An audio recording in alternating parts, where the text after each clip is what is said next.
Good morning class. Last video में हमने छोटा सा इंट्रोडक्शन पढ़ा था फ्रांस रिवॉल्यूशन के बारे में। आज हम पढ़ेंगे कि ये रिवॉल्यूशन जो है कैसे स्टार्ट हुआ, कैसे दंगा भड़का।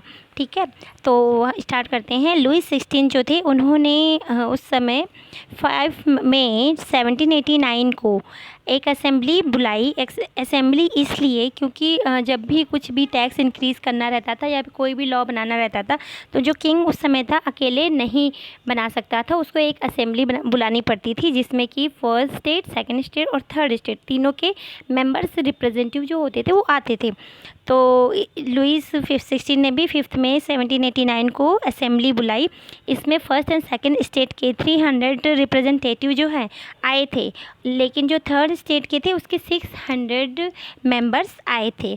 तो जो थर्ड स्टेट के थे इसमें जो एजुकेटेड पर्सन थे, प्रॉस्परस थे, मीन्स जो समृद्ध फैमिली से थे, पढ़े लिखे फैमिली से थे, वो आए थे केवल। इस असेंबली में जो लेबर थे और किसान थे और वोमेन थी, इन लोगों का आना मना था।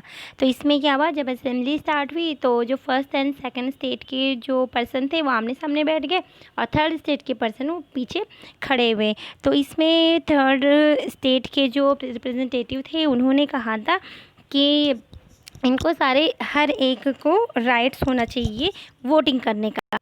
एक्चुअली इस असेंबली में क्या होता था कि जैसे तीनों स्टेट को एक एक वोट देना पड़ता था, तो लेकिन जो थर्ड स्टेट के मेंबर्स थे उन्होंने कहा कि तीनों स्टेट को एक एक वोट देने की बजाय ये होना चाहिए कि हर पर्सन को एक एक इंडिविजुअल वोट देना है, तो जिससे कि ये एकदम सही ढंग से चले। लेकिन क्या किया राजा ने, लुई 16 जो थे उन्होंने इसको मना कर दिया कि नहीं, हम ऐसा नहीं करेंगे। तो जो 20 जून को रिप्रेजेंटेटिव थे थर्ड स्टेट के रिप्रेजेंटेटिव, उन्होंने इस असेंबली को रिजाइड करके चले गए। और 20 जून को उन्होंने क्या किया, एक टेनिस कोर्ट था वहाँ पे इकट्ठा हुए और उन्होंने खुद को एक नेशनल असेंबली के रूप में बताया कि हाँ, हम नेशनल असेंबली हैं। उन्होंने क्या किया, संविधान के लिए ड्राफ्ट बनाना स्टार्ट कर दिया।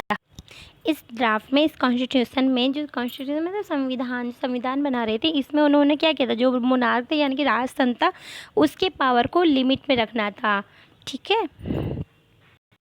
थर्ड स्टेट में एक मिराबियो थे और जो एक बहुत ही नोबल पर्सन थे ऊपर, और एक एबेसियस थे, वो एक प्रिस्ट थे। और प्रिस्ट मीन्स पुजारी। वो क्या, उन्होंने थर्ड स्टेट को लीड कर रहे थे वो इस असेंबली में। तो इसके बाद क्या हुआ कि विंटर में जो सारी क्रॉप्स थी वो ख़राब हो गई। इसकी वजह से क्या हुआ कि सारे प्राइस जो हैं बढ़ गए, और प्राइस बढ़ गए तो जब प्राइस बढ़ गए थे तो सारी जनता बहुत परेशान थी, और एक बेकरी के आगे सारी जो वुमेन थी उन्होंने लाइन लगा करके उसका वेट कर रहे थे लेने का, लेकिन वेट बहुत ज़्यादा करना पड़ा था। तो जो वुमेन्स हैं उन्होंने क्या किया था, हमला कर दिया था बेकरी पे और लूट लिया था। तो इस तरह से चीज़ें बहुत ही उलट-पलट हो रही थी उस टाइम पे। इसी बीच लुई 16 जो थे उन्होंने क्या किया, अपने कुछ सैनिकों को पेरिस में भेज दिया, और जिससे अफवाह फैल गई कि हमला होने वाला है। तो 14 जुलाई को जो क्राउड था उन्होंने क्या किया, बेस्टाइल पे हमला कर दिया और बेस्टाइल को तोड़ दिया, वहाँ के जो प्रिजनर्स थे उनको छुड़ा लिया। और इससे क्या हुआ कि फाइनली जो लुई 16 थे उनको कॉन्स्टिट्यूशन को एक्सेप्ट करना पड़ा। 4 अगस्त 1789 को जो फ्रांस में एक लॉ पास किया गया, इसमें क्या, जो फ्यूडल सिस्टम था, मतलब सर्वेंट बना के रखना, इन सारी चीज़ों को, और जो टैक्स थे, एक्स्ट्रा के टैक्स थे जो चर्च को देना पड़ता था, ये सारा समाप्त कर दिया गया। इन 1791 में नेशनल असेंबली ने जो कॉन्स्टिट्यूशन था, संविधान था, उसको पूरा कर लिया। और इसमें क्या, मोनार्क जो था राजतंत्र, उसका पावर जो है लिमिट कर दिया। तो इसमें क्या था, पावर को 3 भागों में डिवाइड कर दिया गया। आप देख रहे होंगे इस फिगर में, जुडिशरी है, एग्जीक्यूटिव है, जुडिशरी, एग्जीक्यूटिव एंड लेजिस्लेचर, इन 3 जगह पे पावर को डिवाइड कर दिया गया था। और आप एक चीज़ और देख रहे होंगे, यहाँ पे लिखा है एक्टिव सिटीजन। एक्टिव सिटीजन कौन लोग थे?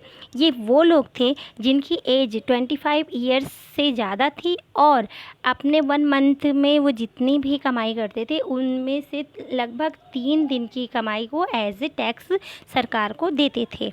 तो वो एक्टिव पर्सन थे, तो केवल वही लोग वोट डाल सकते थे। उनके अलावा जो अदर पर्सन थे, जैसे कि वोमेन, चिल्ड्रन और यूथ, यहाँ पे लिखा ना वोमेन, चिल्ड्रन, यूथ बिलो 25 से कम, उनके पास क्या था?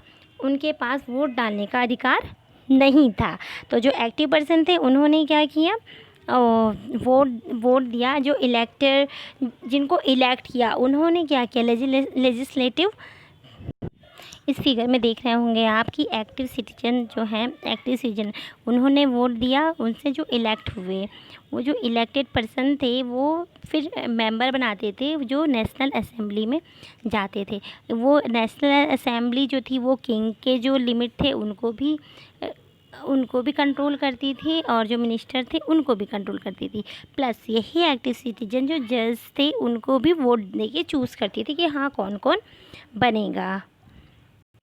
फ्रांस का जो कॉन्स्टिट्यूशन था, इसमें सबसे पहले जो मैन और जो सारे सिटीज़न थे उनके राइट से शुरू होता था कि हाँ किसके पास क्या क्या राइट्स थे। उनमें जो सबसे पहले एकदम जो नेचुरल राइट्स होते हैं वो थे, जैसे राइट्स ऑफ लाइफ, मतलब जीने के राइट्स है। फ्रीडम ऑफ स्पीच, आप कुछ भी बोल सकते हैं। फ्रीडम ऑफ ओपिनियन, सबका अपना अपना मत होता है तो उसकी स्वतंत्रता थी। और इक्वलिटी, कि हर कोई इक्वल है, ये सारी राइट्स थी। और ये सारे राइट्स जो थे वो बर्थ के साथ ही ह्यूमन को मिल जाते थे, जो उनसे कभी कोई नहीं छीन सकता था। और ये स्टेट की ड्यूटी थी कि वे सारे सिटीजन के नेचुरल राइट्स को प्रोटेक्ट करें। इसके बाद यहाँ पे कुछ पॉलिटिकल सिंबल थे जो कि आपको कॉन्स्टिट्यूशन में देखने को भी मिलेंगे, जैसे कि ये टूटी हुई जंजीर है।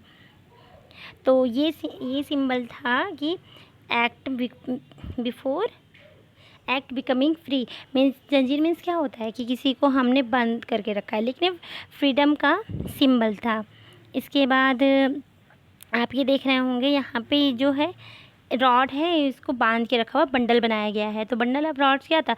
स्ट्रेंथ, यूनिटी में स्ट्रेंथ को शो करता है। इसके बाद है आपका ये देखिए, एक आप ये देख रहे होंगे ट्रायंगल में एक आई है, उस आई के चारों तरफ रेडियन निकल रहे हैं, ये सिंबल है नॉलेज का। इसके बाद आप देख रहे होंगे स्केपेटर,